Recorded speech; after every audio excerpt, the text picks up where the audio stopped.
ನಮಸ್ಕಾರ ಸ್ನೇಹಿತರೆ, ಗೃಹಲಕ್ಷ್ಮಿ ಯೋಜನೆಯ ಅಪ್ಡೇಟ್ಗೆ ನಿಮಗೆ ಸ್ವಾಗತ ಸುಸ್ವಾಗತ. ಸ್ನೇಹಿತರೆ, ಗೃಹಲಕ್ಷ್ಮಿ ಯೋಜನೆಯ 11ನೇ ಕಂತಿನ ಹಣ ಮತ್ತು 12ನೇ ಕಂತಿನ ಹಣ ನಿಮ್ಮ ಖಾತೆಗಳಿಗೆ ಜಮಾ ಆಗಬೇಕಂದ್ರೆ ನೀವು ಕಡ್ಡಾಯವಾಗಿ ಈ ಒಂದು ಪತ್ರವನ್ನಾದ್ರೆ ಸಲ್ಲಿಸಲೇಬೇಕಾಗುತ್ತೆ. ನೀವು ಯಾವ ಒಂದು ಪತ್ರವನ್ನ ಸಲ್ಲಿಸಬೇಕು, ಯಾವ ಫಲಾನುಭವಿಗಳು ಈ ಒಂದು ಪತ್ರವನ್ನ ಸಲ್ಲಿಸಬೇಕು ಅನ್ನುವಂತಹ ಒಂದು ಸಂಪೂರ್ಣವಾದ ಮಾಹಿತಿ ಈ ವಿಡಿಯೋದಲ್ಲಿ ಸಿಗುತ್ತೆ. ಎಲ್ಲರೂ ವಿಡಿಯೋ ಕೊನೆವರೆಗೂ ನೋಡಿ. ಅದಕ್ಕೆ ಮುಂಚೆ ಯಾರು ಚಾನಲ್ಗೆ ಇನ್ನೂ ಸಬ್ಸ್ಕ್ರೈಬ್ ಮಾಡ್ಕೊಂಡಿಲ್ಲ ಈಗಲೇ ಚಾನಲ್ಗೆ ಪಟ್ ಅಂತ ಸಬ್ಸ್ಕ್ರೈಬ್ ಮಾಡ್ಕೊಳ್ಳಿ. ಮತ್ತೆ ವಿಡಿಯೋಗೊಂದು ಲೈಕ್ ಆದ್ರೆ ಕೊಡಿ. ನೀವು ಕೂಡ ಸಬ್ಸ್ಕ್ರೈಬ್ ಲೈಕ್ ಇಂದ ನಿಮ್ಗೆ ಇದೇ ರೀತಿ ಕಂಟಿನ್ಯೂಸ್ ಅಪ್ಡೇಟ್ಸ್ ಆದ್ರೆ ಸಿಗ್ತಿರುತ್ತೆ. ಈಗಾಗಲೇ ಯಾರು ಸಬ್ಸ್ಕ್ರೈಬ್ ಲೈಕ್ ಮಾಡಿ ವಿಡಿಯೋ ನೋಡ್ತಿದ್ದೀರೋ ಎಲ್ಲರಿಗೂ ನನ್ನ ಒಂದು ಹೃದಯಪೂರ್ವಕ ಧನ್ಯವಾದಗಳು. ನೋಡಿ ಸ್ನೇಹಿತರೆ, ನಾನೀಗ ಡೈರೆಕ್ಟ್ ಆಗಿ ಟಾಪಿಕ್ ಗೆ ಬರ್ತೀನಿ. ನಿಮ್ಗೆ ಗೃಹಲಕ್ಷ್ಮಿ ಯೋಜನೆಯ 11ನೇ ಕಂತಿನ ಹಣ ಮತ್ತು 12ನೇ ಕಂತಿನ ಹಣ ಆಗಿರ್ಬೋದು, ಮತ್ತೆ ಪೆಂಡಿಂಗ್ ಹಣ ಆಗಿರ್ಬೋದು, ಕಳೆದ 3-4 ತಿಂಗಳಿನಿಂದ ಹಣ ಬರ್ತಿಲ್ಲ ಅಂತ ಯಾರು ಫಲಾನುಭವಿಗಳು ಹೇಳ್ತಿದ್ದೀರೋ, ನಿಮಗೆ ಗೃಹಲಕ್ಷ್ಮಿ ಯೋಜನೆಯ ಹಣ ಬಂದಿಲ್ಲ ಅಂದ್ರೆ ನೀವು ಕಡ್ಡಾಯವಾಗಿ ಈ ಒಂದು ಪತ್ರವನ್ನಾದ್ರೆ ಸಲ್ಲಿಸಲೇಬೇಕಾಗುತ್ತೆ. ಆದ್ರೆ ಕೆಲವರು ಮಾತ್ರ ಫಲಾನುಭವಿಗಳು ಈ ಒಂದು ಪತ್ರವನ್ನ ಸಲ್ಲಿಸಬೇಕು. ಎಲ್ಲಾ ಫಲಾನುಭವಿಗಳು ಸಲ್ಲಿಸುವಂತ ಅವಶ್ಯಕತೆ ಇಲ್ಲ. ಹಾಗಾದ್ರೆ ಯಾವ ಫಲಾನುಭವಿಗಳು ಒಂದು ಪತ್ರವನ್ನ ಸಲ್ಲಿಕೆ ಮಾಡಬೇಕು ಅನ್ನುವಂತ ನೀವು ಕೇಳೋದಾದ್ರೆ ಸ್ನೇಹಿತರೆ, ಅದ್ರ ಬಗ್ಗೆ ತಿಳಿಸ್ಕೊಡ್ತೀನಿ. ಅದಕ್ಕೆ ಮುಂಚೆ ನಿಮ್ಗೆ ಲಕ್ಷ್ಮಿ ಹೆಬ್ಬಾಳ್ಕರ್ ಅವರು ಇನ್ನೊಂದು 8ರಿಂದ 10 ದಿನ ಒಳಗಡೆ ಗೃಹಲಕ್ಷ್ಮಿ ಯೋಜನೆಯ 11ನೇ ಕಂತಿನ ಹಣ ಮತ್ತು 12ನೇ ಕಂತಿನ ಹಣ ಗೃಹಲಕ್ಷ್ಮಿ ಯೋಜನೆ ಜಮಾ ಮಾಡ್ತಾರಂತ ಹೇಳಿದ್ದಾರೆ. ವೆಯ್ಟ್ ಮಾಡೋಣ, ಗೃಹಲಕ್ಷ್ಮಿ ಯೋಜನೆಯ ಹಣ ಜಮಾ ಮಾಡೇ ಮಾಡ್ತಾರೆ. ಮತ್ತೆ ಇನ್ನೊಂದು ಕಡೆ ಈಗ ಗೃಹಲಕ್ಷ್ಮಿ ಯೋಜನೆ 2000 ಹಣ ಯಾಕೆ ಕೊಡ್ತಿಲ್ಲ ಅಂತ ಪ್ರಶ್ನೆ ಮಾಡ್ತಿದ್ರೆ, ಈಗ ಕಾಂಗ್ರೆಸ್ ಮಂತ್ರಿಗಳನ್ನ ಅವರನ್ನೆಲ್ಲ ಪ್ರಶ್ನೆ ಮಾಡ್ತಿದ್ರೆ ಅವ್ರೇನ್ ಹೇಳ್ತಿದಾರೆ ಅಂದ್ರೆ, ಈಗ ನಾವು 2000 ಕೊಡ್ತಿಲ್ಲ ಅಂತ ನಮ್ಮನ್ನ ಕ್ವಶನ್ ಮಾಡ್ತಿದ್ದೀರಾ. ಮೋದಿ ಸರ್ಕಾರದ ಕಡೆಯಿಂದ ಒಂದು 10 ಲಕ್ಷ ಕೊಡ್ತಾರಂತ ಹೇಳಿದ್ರು, ಯಾಕೆ ಕೊಟ್ಟಿಲ್ಲ? ಅಕೌಂಟ್ ಗಳಿಗೆ ಒಂದು 10 ಲಕ್ಷ ಹಾಕ್ತಾರಂತ ಹೇಳಿದ್ರು, ಯಾಕೆ ಅಮೌಂಟ್ ಜಮಾ ಮಾಡಿಲ್ಲ ಅಂತ ನೀವೇನಾದ್ರೂ ಹೋಗಿ ಅವರನ್ನ ಕೇಳ್ತಿದ್ರ ಅನ್ಬಿಟ್ಟು ಈ ರೀತಿಯಾಗಿ ಒಂದು ಉತ್ತರ ಆದ್ರೆ ಕೊಡ್ತಿದಾರೆ. ಕಾಂಗ್ರೆಸ್ ಸರ್ಕಾರದ ಕಡೆಯಿಂದ ಈ ರೀತಿಯಾಗಿ ಒಂದು ಆನ್ಸರ್ ಮಾಡ್ತಿದಾರೆ. ಅವ್ರನ್ನ ಯಾಕೆ ನೀವು ಕೇಳ್ತಿಲ್ಲ, ನಮ್ಮನ್ನ ಯಾಕೆ ಕೇಳ್ತಿದ್ರೆ, ಈ ರೀತಿಯಾಗಿ ಬೇಜವಾಬ್ದಾರಿ ಒಂದು ಆನ್ಸರ್ ಗಳಾದ್ರೆ ಅವ್ರು ಕೊಡ್ತಿದ್ದಾರೆ.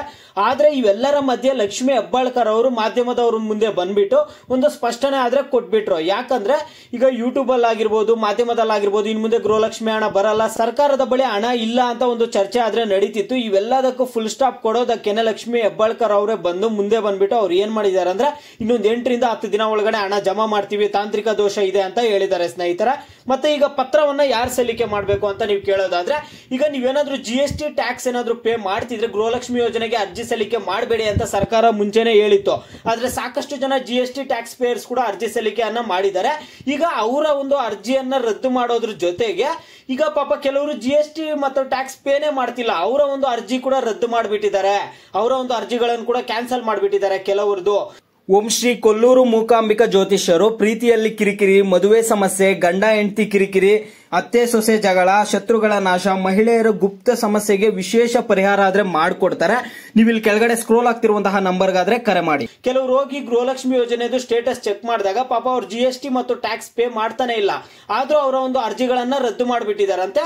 ಅಂತ ಅವ್ರದ್ದು ಏನ್ ಸಮಸ್ಯೆ ಆಗಿದೆ ಅವರೆಲ್ಲರಿಗೂ ಈಗ ಒಂದು ಸೊಲ್ಯೂಷನ್ ಆದ್ರೆ ಕೊಟ್ಟಿದ್ದಾರೆ. ಈಗ ಏನ್ ಹೇಳ್ತಿದಾರೆ ಅಂದ್ರೆ, ಯಾರ್ದು GST ಟ್ಯಾಕ್ಸ್ ಪೇ ನೀವು ಮಾಡ್ತಾನೆ ಇಲ್ಲ, ಆದ್ರೂ ನೀವು ಟ್ಯಾಕ್ಸ್ ಪೇ ಮಾಡ್ತಿದ್ರ ಅನ್ಬಿಟ್ಟು ನಿಮ್ಮ ಅರ್ಜಿ ಯಾರ್ದು ರದ್ದಾಗಿದೆಯೋ, ನೀವೆಲ್ಲಾ ಫಲಾನುಭವಿಗಳು ಒಂದು ಪತ್ರವನ್ನ ರೆಡಿ ಮಾಡಿಕೊಂಡು ಸ್ವಯಂ ಘೋಷಣೆ ಪತ್ರವನ್ನ ರೆಡಿ ಮಾಡಿ, ನೀವು GST ಮತ್ತು ಟ್ಯಾಕ್ಸ್ ಪೇ ಮಾಡ್ತಿಲ್ಲ ಅನ್ಬಿಟ್ಟು ಒಂದು ಸ್ವಯಂ ಘೋಷಣೆ ಪತ್ರವನ್ನ ರೆಡಿ ಮಾಡಿಕೊಂಡು, ಓಕೆನಾ, ಅದನ್ನ ಪ್ರಿಂಟ್ ಆದ್ರೂ ಮಾಡಿಸಿ, ಈಗ ಟೈಪ್ ಮಾಡಿಸ್ಬಿಟ್ಟು ಪ್ರಿಂಟ್ ಆದ್ರೂ ಮಾಡಿಸಿ, ಇಲ್ಲ ನೀವಾದ್ರೂ ಬರೀಬಹುದು. ಸ್ವಯಂ ಘೋಷಣೆ ಪತ್ರವನ್ನ ರೆಡಿ ಮಾಡಿಬಿಟ್ಟು ಅದ್ರ ಮೇಲೆ ನಿಮ್ಮ ಒಂದು ಸಿಗ್ನೇಚರ್ ಅನ್ನ ಹಾಕ್ಬಿಟ್ಟು, ಮತ್ತೆ ನಿಮ್ಮ ಒಂದು ರೇಷನ್ ಕಾರ್ಡ್ ನಂಬರ್ ಅನ್ನ ಬರೆದು ಮಹಿಳಾ ಮತ್ತು ಮಕ್ಕಳ ಅಭಿವೃದ್ಧಿ ಇಲಾಖೆಯಲ್ಲಿ ಕೊಡಿ, ತಗೊಂಡೋಗಿ.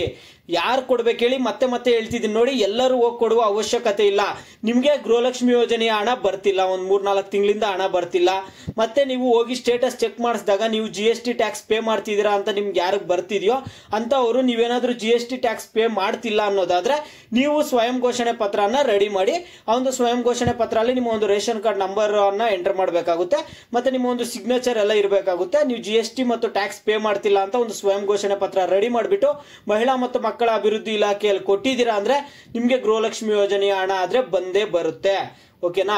ಯಾರಿಗೆ ಈ ರೀತಿಯಾಗಿ ಸಮಸ್ಯೆ ಆಗಿದೆಯೋ, ಯಾರು ಸ್ಟೇಟಸ್ ಚೆಕ್ ಮಾಡ್ಸಕ್ ಹೋದಾಗ GST ಮತ್ತು ಟ್ಯಾಕ್ಸ್ ಪೇ ಮಾಡ್ತಿದ್ರೆ ಅದರಿಂದ ನಿಮ್ಗೆ ಹಣ ಬರ್ತಿಲ್ಲ ಅಂತ ನಿಮ್ಮ ಒಂದು ಸ್ಟೇಟಸ್ ಅಲ್ಲಿ ಯಾರಿಗೆ ಈ ರೀತಿಯಾಗಿತ್ತು ಅಂತ ಒಂದು ಫಲಾನುಭವಿಗಳು ಎಲ್ಲರೂ ಹೋಗಿ ಈ ಒಂದು ಸ್ವಯಂ ಘೋಷಣೆ ಪತ್ರ ಆದ್ರೆ ಕೊಡಿ. ಅಂತ ಒಂದು ಫಲಾನುಭವಿಗಳು ಮಾತ್ರ. ಬೇರೆ ಫಲಾನುಭವಿಗಳು ವೇಟ್ ಮಾಡಿ. ಇನ್ನು ಗೃಹಲಕ್ಷ್ಮಿ 11, 12ನೇ ಕಂತಿನ ಹಣ 8ರಿಂದ 10 ದಿನ ಒಳಗಡೆ ಜಮಾ ಮಾಡ್ತಾರಂತ ಸರ್ಕಾರದವ್ರು ಹೇಳಿದ್ದಾರೆ ಸ್ನೇಹಿತರ. ಇದು ಸದ್ಯಕ್ಕೆ ಅಪ್ಡೇಟ್. ನಿಮ್ಗೆ ಬೇರೆ ಏನೇ ಡೌಟ್ಸ್ ಇರಲಿ ವಿಡಿಯೋಗೆ ಲೈಕ್ ಮಾಡ್ಬಿಟ್ಟು ಕಾಮೆಂಟ್ ಮುಖಾಂತರ ತಿಳಿಸಿ.